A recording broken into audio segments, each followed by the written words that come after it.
organic, unpredictable, unknown, lovely, beautiful, a sense of fulfillment.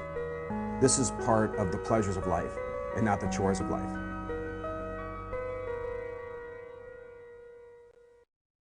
Coming up tonight on Daily Iowan TV. Grappling with gay policy, Iowa City schools react to the recent controversies. It's win-win. And Leave It to Beaver, resculpting campus with the help of nature's lumberjacks. That's coming up. Iowa Spring Football takes on Kinnick Stadium. That and more football up in sports. Daily Iowan TV starts now.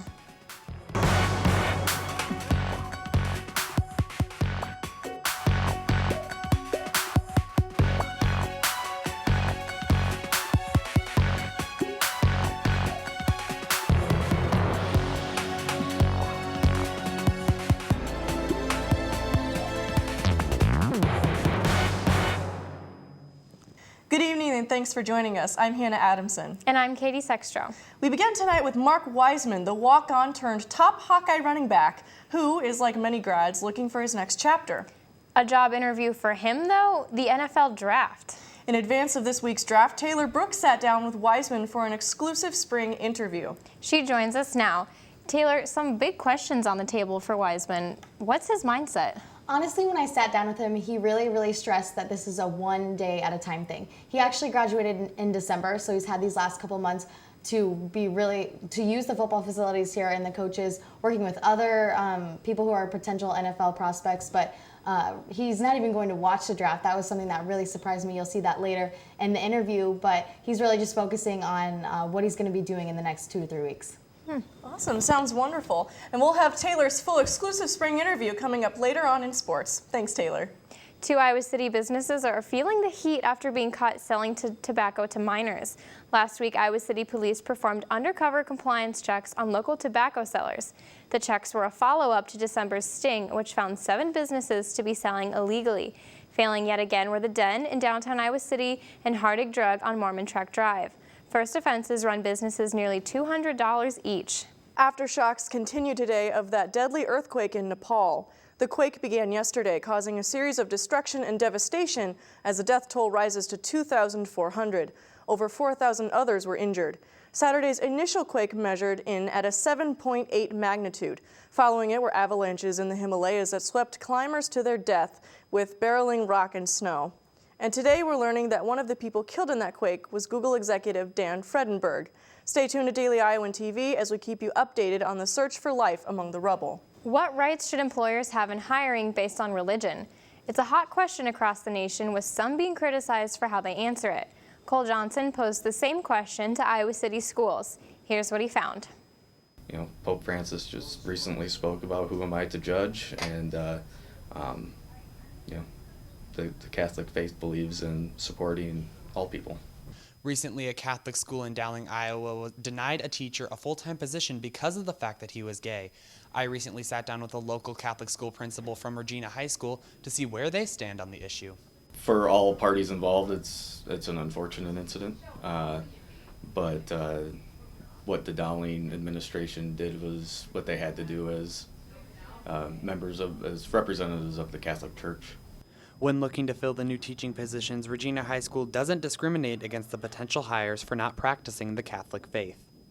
You do not need to be it's preferred, but you do not have to. I actually started here and I was not Catholic when I started here as a teacher, and luckily for this place I found my faith here and have become Catholic since then. Plummer stated that the hiring process does vary from school to school and that Regina has no room to judge others for their lifestyle choices. Reporting from Regina High School, Cole Johnson, Daily Iowan TV. For a look into how cases like that will turn out in the future, we turn to the Iowa Faith and Freedom Coalition. This weekend's religious kickoff event drew GOP hopefuls back to Iowa to battle through all the tough questions: abortion, gay marriage.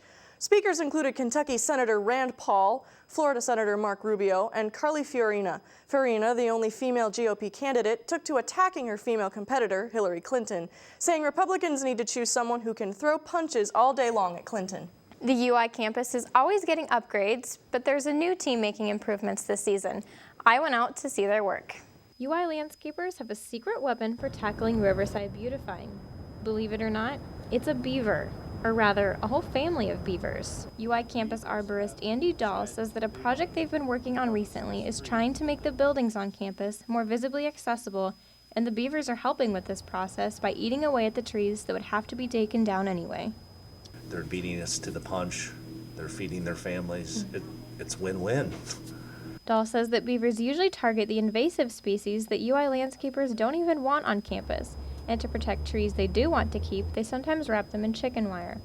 Dahl also explains why the beavers are doing this in the first place. I think there's a misconception that people think that the beavers eat the trunk of the tree, and what they're doing is they are gnawing through the trunk of the tree to get to the top.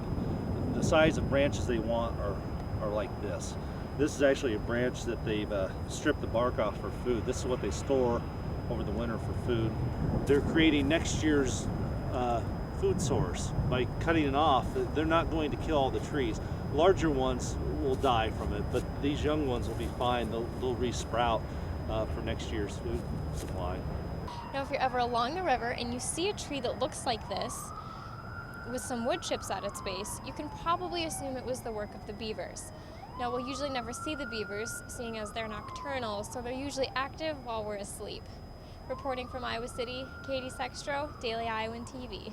Well, human and beaver collaboration, who knew that was a win-win situation? Yeah, it was interesting to see. And still ahead on Daily Iowan TV. A beautiful day, a nice April run, but something was missing. We tell you what, coming up. And Taylor will have her sit down with Mark Wiseman to kick off the week of the NFL draft previews. But first, Sarah Hadley has a look at your forecast for the week ahead. Sarah? Well, what a perfect day getting out in the sun today. Here's a shot I took on my way into the studio this morning. That flock of bikers racing in the Old Capitol Criterium. Keep in mind, this is right after they crested the steepest of steep Iowa City hills, Jefferson Street. They were huffing, but close to the finish line downtown. And just like that, hill temps will be on the incline this week. Tomorrow, we're looking to see a pretty clear day. We'll start out the morning in the lower 40s, upper 50s are high. Tomorrow night, 50s and clear skies. Then Tuesday, expect upper 60s for a high and partly cloudy.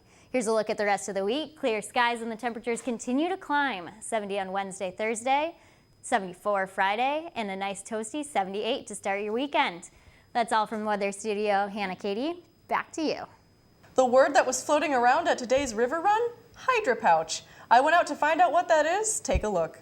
Instead of the stereotypical clutter of disposable paper cups, the Hydra pouch was the newest fangled accessory at this Sunday's local river run, according to volunteer Russell Valentine. What we typically have runners do is we'll give them each a pouch here, and when they approach a water station, what they'll actually end up doing is pulling it off and squeezing the neck of it, so when it creates the opening, it allows the runner to come down, press the valve, and then go. In its 36th year, the river run has taken its most sustainable step. What did runners think of the Hydra pouches? Tim Doyle, winner of the 10K race, says the Hydra pouch certainly beats out scattered paper cups littering the track. And they actually handed out little reusable plastic cups that you could hook onto your belt loop so that you didn't have any waste. So it was a really good idea. Others weren't so sure as to how much more sustainable the Hydra pouch was. They're bound to end up in the landfill. I don't know if having these in the landfill is better than having paper cups in the landfill. Although the Hydra pouch may have some mixed reactions, we do know it's certainly a step in the right direction for a more sustainable river run. All proceeds from that race go to creating opportunities for those with disabilities through Uptown Bills. Well, that was really interesting to see. Good work, Hannah. Yeah, for sure. For the weekend sports, we'll send it over to Danny and Taylor, who are in the Daily Iowan Sports Studio. Thanks, Hannah and Katie. As the school year is winding down, spring sports are in the peak of their Big Ten seasons. But don't exclude sports that are looking forward to next year, as preparation is in full swing. One of those teams would be the Iowa football squad, who finished up their last spring practice of the year Saturday afternoon in Kinnick Stadium. That's right. Daily Iowan TV sports reporter Nicole Ray has the highlights. A little rain didn't stop the Iowa football team from having their annual spring game this Saturday at Kinnick Stadium. The defense came out looking strong, while the offense was led by key plays from junior Matt Vandenberg and sophomore Akram Gwadley, who scored the only touchdown of the game. We saw the same starting lineup here at Kinnick as we did at the spring practice a few weeks ago in Des Moines, with starting quarterback C.J. Beathard and running backs Jordan Kinziri and LaShawn Daniels Jr. leading the offense. A surprising change came with the starting tight end, as junior George Kittle takes the place of senior Jake Doozy, who was injured during practice and is possibly out until September. Is a significant injury right now that's going to most likely require surgery. We also got to see a lot of action from our second team, who had big standouts during the game, including running back Akram Wadley. Wadley was powerful at pushing through the defensive line and making several connections with passes from Bethard, including the only touchdown of the game. He's quick, he can make plays, and I think he'll be a big part of this offense next year, hopefully. Wide receiver Matt Vandenberg also shined with big plays for the Hawkeyes and looks to be a good replacement for graduating senior Cavante Martin Manley. This point, after 15 days, our defense might know our offense better than the offense does, quite frankly. The thing I'd be more concerned about probably just some of the drops that we had.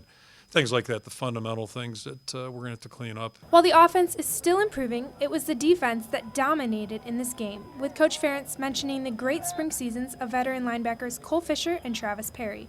Defensive back Jordan Lomax also stepped up as a senior leader with huge tackles for the Iowa defense. If we're going to have a good football team, everybody improves. So I think so far so good. Again, it's been a good spring overall. The Hawkeyes will go back to work this summer during camp and kick off their 2015 season at home against Illinois State on September 5th.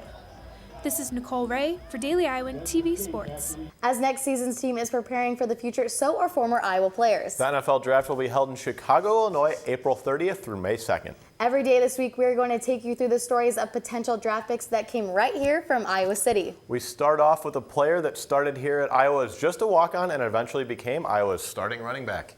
Mark Wiseman started his journey on the Iowa football team as a transfer who thought his talents lay in the fullback position. He eventually found out otherwise, that finding gaps and scoring touchdowns was what he was really meant for. Wiseman's career at Iowa has landed him at 599 attempts on 2,602 yards, 32 rushing touchdowns, in which 16 of those came from his senior year alone. He also ranks 3rd in career rushing touchdowns at Iowa, as well as 4th in career attempts and 6th in rushing yards. His outstanding stats still have him being as humble as ever, as the draft is quickly approaching. I got the chance to sit down with the former scoring producer for some thoughts on where he thinks his future might be taking him. Do you just want to go through these last 4 years at Iowa and what they've really meant to you? Yeah, Coach Ferentz and the coaching staff gave me a great opportunity to come here after transferring from Air Force, and I just had to, just work hard. You start out behind everybody, do scout team your first year. I had to sit out and, just try and work your way up, and, just when you get your opportunity, and I got my opportunity. A lot of running backs got hurt. There's really no one left, so, just take advantage of the opportunities. That's kind of what Iowa football is all about. There's so many stories like that. The draft is quickly approaching. What's your mind? What's going through your mind right now? I don't know. It doesn't matter. I don't know if I'm going to get drafted or not, bubble type thing, and who knows. But hopefully I get an opportunity. That's all I can ask for.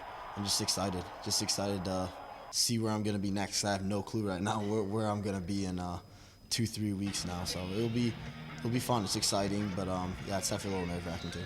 Do you ever think about what your initial reaction would be? Yeah, it'll be great. I don't know. I really don't try not to think about it too much. I'm not going to watch it. No. I'm sure some people will. They'll tape it or something if it actually does happen. But yeah, I don't know. I'm going to try and do something else. Hopefully there's a Blackhawks or a Bulls game on or something that I'll be watching instead. But yeah, I'm going to go home and be with family, but not to actually watch the draft. What have you been doing to keep in shape? Obviously, you've been able to, use the facility, but what have you been doing? Yeah, I had shoulder surgery almost immediately after the bowl game, so I was in one of those ridiculous slings for about 4 weeks. But even then, I would do biking and all that, even with that on. Then after that, got with Coach Doyle and all the rest of the guys training for the pro days and combine. So yeah, they got me in great shape for that, and had a good pro day. But yeah, just using this amazing facility that we have now, it's been great just to even have it for a year. And one thing I really noticed when I sat down with him, he has put on a lot of weight, probably 10 to 15 pounds. Yeah, you're right. He looked big. He's probably going to need to use that weight in the NFL, probably play fullback as opposed to running back. Exactly. And for an extended version on that interview, check out DailyIowanSports.com. As the draft will conclude Saturday, next Sunday's show on Daily Iowan TV will give you all the updates on who was on the chopping blocks and who wasn't. Katie and Hannah, back to you. And that will do it for tonight on Daily Iowan TV. You can find us anytime on YouTube. Just search Daily Iowan TV. I'm Hannah Adamson. And I'm Katie Sextro. Make it a great night.